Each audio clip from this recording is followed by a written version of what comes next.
আমরা প্যাভেলস্টোন রিসোর্ট থেকে check out করে সরাসরি চলে আসি ইনানি রয়্যাল রিসোর্টে। ইনানি রয়্যাল রিসোর্টে এসে চেকিং করে ব্যাগপত্র রেখে আমরা চলে যাব মারমেড বিচ রিসোর্টে দুপুরে লাঞ্চ করার জন্য। আজকে আমাদের প্ল্যান ছিল রিসোর্টে চেকিং করে দুপুরের লাঞ্চটা আমরা মারমেড বিচ রিসোর্টেই করব। তার জন্য আমরা ইনানি রয়্যাল রিসোর্ট থেকে বের হয়ে একটা অটো রিজার্ভ করি মারমেড বিচ রিসোর্ট যাওয়ার জন্য। আমাদের অটো ভাড়া পড়েছে ৩০০ টাকা। আমাদের অটোটা অলরেডি ছেড়ে দিয়েছে মারমেড বিচ রিসোর্ট যাওয়ার উদ্দেশ্যে। আর এই যে দেখতে পাচ্ছেন, এটা হচ্ছে ইনানি বিচ। কি পরিমাণ মানুষ ঘুরতে এসেছে এই বিচে। মেরিন ড্রাইভ রোডের এই সুন্দর সুন্দর দৃশ্য দেখতে দেখতে আমরা চলে আসলাম মারমেড বিচ রিসোর্টের সামনে। আর এটা হচ্ছে মারমেড বিচ রিসোর্টের গেট। আমি আর আনায়া গুটি গুটি পায়ে হেঁটে চলেছি মারমেড বিচ রিসোর্টের দিকে। প্রথমে এসেই একটা ধাক্কা খেয়েছি। এখানে রেস্টুরেন্টে খেতে গেলে নাকি টিকিট কেটে ঢুকতে হচ্ছে। অবশেষে কি আর করার, পড়েছি রাবণের হাতে, খানা খেতে হবে সাথে। সেই রকম একটা অবস্থা হয়েছিল আমাদের। এখানে প্রবেশ করার জন্য পার পারসন এন্ট্রি ফি ছিল ১০০০ টাকা করে। অবশেষে বাধ্য হয়ে আমার বর দুইজনের জন্য ২০০০ টাকা দিয়ে দুইটা এন্ট্রি টিকিট নিয়ে নিল। এইদিকে কেশবতীরা রাস্তার মাঝখানে দাঁড়িয়ে চুল আঁচড়ানো শুরু করে দিয়েছে। অবশেষে আমাদের টিকিট নেওয়া হয়ে গেছে। ঢুকতেই কিন্তু এই সাইডটাতে রয়েছে বেশ বড় একটা পার্কিং প্লেস। আর এই যে দেখতে পাচ্ছেন, আমি আর আমার দুষ্টু পাখিটা হাঁটি হাঁটি পা পা করে সামনের দিকে এগিয়ে যাচ্ছি। আর বলছিলাম যে এখানে টিকিট রেঞ্জটা একটু বেশি ছিল, ৫০০ টাকা হইলে ঠিক হইতো। তবে একটা সুবিধা আছে, আপনি ১০০০ টাকা দিয়ে টিকিট কেটে মারমেডে প্রবেশ করলেও ওই টাকাটার মধ্যে আপনি খাবারগুলো খেতে পারবেন। এতে আপনার এক্সট্রা কোনো টাকা দেওয়া লাগবে না। তবে আপনি যদি ওই ১০০০ টাকার কম খাবার খেয়ে থাকেন, বাকি টাকা কখনোই তারা রিটার্ন দিবে না। আমরা অনেকেই এই কাজটা করে থাকি। সুন্দর কোনো প্লেসে যাই বা কোনো রেস্টুরেন্টে যাই, শুধুমাত্র ভিডিও করে কিংবা ছবি তুলে চলে আসি। এই কাজটা কিন্তু মারমেডে একদমই করা যাবে না, কারণ মারমেড আগে থেকেই আপনার কাছ থেকে এন্ট্রি ফি বাবদ ১০০০ টাকা রেখে দিচ্ছে। খাবার না খেয়ে তো আসতেই পারবেন না। দিনের দিন রেস্টুরেন্ট মালিক ও রিসোর্ট মালিকরাও কিন্তু বুদ্ধিমান হয়ে যাচ্ছে। আমি আর আনায়া হেঁটে হেঁটে ঘুরে দেখছিলাম, সত্যি বলতে অসম্ভব সুন্দর একটা জায়গা এই মারমেড বিচ রিসোর্টটা। দেখতেই পাচ্ছেন গাছের ওপরে যে বাঁশের তৈরি খাঁচাগুলো দেওয়া আছে, এর মধ্যে কিন্তু লাইট দেওয়া আছে। রাতের বেলা এই লাইটগুলো সুন্দর করে জ্বালিয়ে দেওয়া হয়। এছাড়াও মারমেডে গেলে আরো একটা জিনিস আপনাদের চোখে পড়বে, যত সব অদ্ভুত টাইপের জিনিস যেগুলো আপনি বাটি চালান দিয়েও খুঁজে পাবেন না এখনকার দিনে। এটা কি চিনতে পারা যাচ্ছে? অনেকেই চিনবে, আবার অনেকেই চিনবে না। এটা কিন্তু সেই বিখ্যাত হারিকেন। কথায় কথায় বলি না, তোমাকে হারিকেন জ্বালিয়েও খুঁজে পেলাম না। কিন্তু মারমেডে আসলে ঠিকই কিন্তু আপনি হারিকেনের খোঁজ পাবেন। এই পাশটাতে রয়েছে কড়াই আর কর্নিক দিয়ে করা সুন্দর কিছু ডেকোরেশন। এছাড়াও জাদুঘরে সাজিয়ে রাখার মতো ফ্যান, বাতি, আরো অনেক আশ্চর্য রকম টাইপের জিনিসপত্র পেয়ে যাবেন এখানে আসলে। এমন অনেক লোক আছে যারা এই জিনিসগুলো টিভিতে কিংবা বইয়ের ছবিতে দেখেছে, বাস্তবে দেখে নাই। মারমেডের এই পাশের রেস্টুরেন্টে রয়েছে একটা লাইট জুস বার কর্নার। এছাড়াও কিন্তু এখানে বসার জন্য অনেক জায়গাও রয়েছে। এটাকে রেস্টুরেন্টও বলা যায়।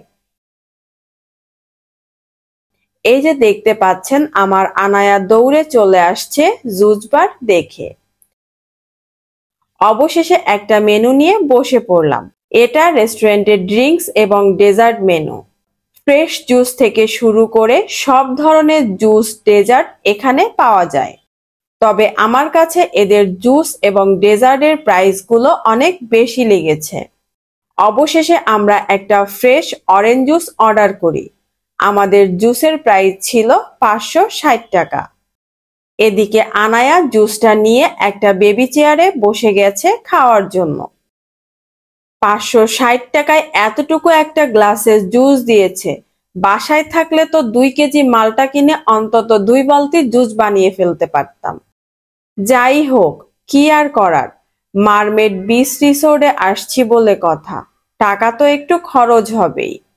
এই জুসের টাকাটা কিন্তু আমাদের এক্সট্রা করে পেমেন্ট করতে হয়নি, কারণ আমরা ঢোকার সময় যে 2000 টাকা এন্ট্রি ফি দিয়ে প্রবেশ করেছিলাম, আমাদের এন্ট্রি ফির কাগজটা তাদের দিলেই ওখান থেকে টাকাটা মাইনাস হবে। জুস খাওয়া শেষ করে আমরা চলে আসলাম তাদের এই সাইডটাতে। এখানেও কিন্তু আরো একটা সুন্দর রেস্টুরেন্ট রয়েছে, সুন্দর করে সোফা সেট করে সাজানো গোছানো একটা রেস্টুরেন্ট। এরপরে আমরা একটু ঘোরাঘুরি করে দেখছিলাম। আমার কাছে একটা জিনিস খুবই ভালো লেগেছে, মারমেড বিচ রিসোর্টটা কিন্তু অনেক পরিষ্কার পরিচ্ছন্ন। মারমেড বিচ রিসোর্টের ঠিক মাঝামাঝি একটা ভাস্কর্য বানানো আছে ক্রাপের। দেখেই মনে হচ্ছে এটা কিন্তু সামুদ্রিক ক্রাপ। এরই মধ্যে দুপুর 2টা বেজে গেছে, তাই ভাবলাম একেবারে লাঞ্চ করেই বাকিটুকু ঘোরাঘুরি করি। তাই আর দেরি না করেই আগে থেকে খাবার অর্ডার করে দিয়েছিলাম। আর আজকে আমরা মারমেডের একটা স্পেশাল প্যাকেজ নিয়েছিলাম। খাবারের মেনুতে ছিল রূপচাঁদা ফ্রাই। রূপচাঁদা মাছটা কিন্তু খুব সুন্দর করে ভেজে ডেকোরেশন করে দিয়েছে। এছাড়াও 3 পদের ভর্তা এবং বেগুন ভাজা সাথে ছিল, চিকেন, সবজি এবং মারমেডের স্পেশাল ডাল, আর সাদা ভাত তো ছিলই। আমি সুন্দর করে খাবারগুলো ছবি তুলছিলাম। সত্যি বলতে খাবারগুলো অনেক মজা ছিল। আমাদের এই খাবারের প্যাকেজটার সম্পূর্ণ দাম ছিল 1450 টাকা। খাওয়া দাওয়া শেষ করে আমরা একটু বিচের দিকে ঘুরতে যাব। আর এই সাইডটাতে রয়েছে মারমেডের সুইমিং পুল প্লাস কনসার্টের একটা মাঠ।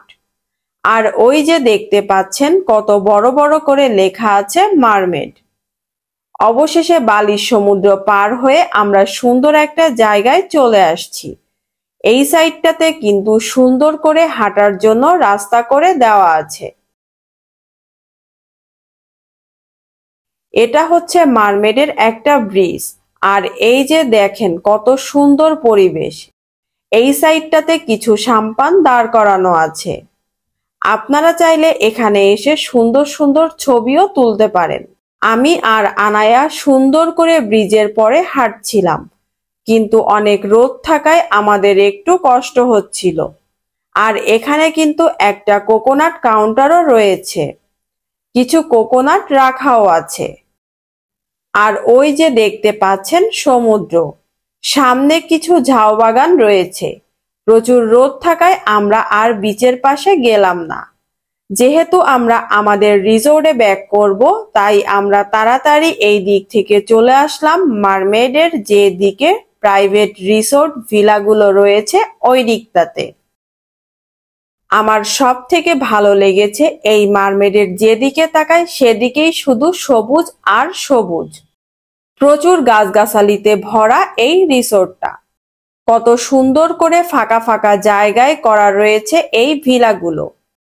এখানে অনেক ভিলা রয়েছে, private villa, swimming pool villa ছাড়াও বিভিন্ন ধরনের টাইপের ভিলা রয়েছে এখানে।